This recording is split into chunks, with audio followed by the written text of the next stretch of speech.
एक जंगलमय जहां सागौन के ऊंचे पेड़ धूप को जमीन तक पहुंचने से रोक देते हैं। वहां भीष्म नाम का एक बूढ़ा और विशालकाय शेर रहता था।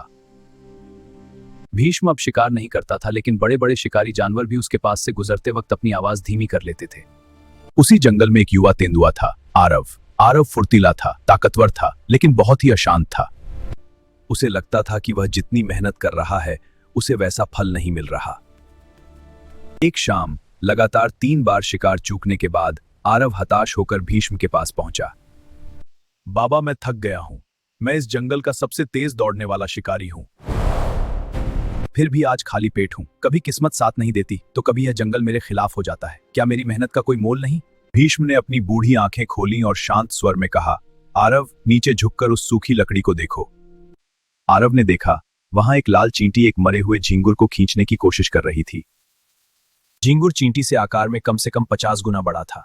चींटी उसे खींचती, फिर झींगुर किसी पत्थर में फंस जाता। बाबा, मैं अपनी जिंदगी की बात कर रहा हूं और आप मुझे एक मामूली कीड़े का तमाशा दिखा रहे हैं। भीष्म ने कहा, ध्यान से देखो आरव, वह चींटी उस झींगुर को अकेले नहीं ले जा सकती, यह उसे भी पता है। वह उसे उस ढलान तक ले जाना चाहती है जहां से उसके बाकी साथी उसकी मदद कर सकें। वह प्रोसेस पर भरोसा कर रही है, रिजल्ट पर नहीं। भीष्म आगे बोला, तुम शिकारी हो आरव, और तुम्हारी मुश्किल यह है कि तुम केवल उस मांस को देखते हो जिसे तुम पकड़ना चाहते हो।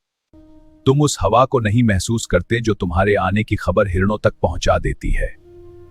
तुम उस सूखे पत्ते को नहीं सुनते जो तुम्हारे पैर रखते ही चटक जाता है। तुम्हारी असफलता तुम्हारी कमजोरी नहीं है, वह जंगल का तुम्हें दिया गया फीडबैक है। जंगल तुमसे कह रहा है कि अपनी चाल बदलो, अपना धैर्य बढ़ाओ। आरव को अपनी गलती समझ आने लगी। उसे एहसास हुआ कि वह केवल भाग रहा था, लेकिन वह सीख नहीं रहा था। भीष्म ने उठते हुए अपनी भारी आवाज में, याद रखना छोटे, इस जंगल में सूरज रोज सबके लिए बराबर निकलता है, लेकिन शिकार वही करता है जिसकी तैयारी उसकी रफ्तार से बड़ी होती है। गिरना तुम्हारी नियति हो सकती है, लेकिन गिरे रहना तुम्हारा चुनाव है। आरव ने उस रात शिकार नहीं किया, बल्कि चुपचाप झाड़ियों में बैठकर समझना शुरू किया। उसने समझ लिया था कि सफलता कोई इत्तेफाक नहीं, बल्कि लगातार सुधार का परिणाम है।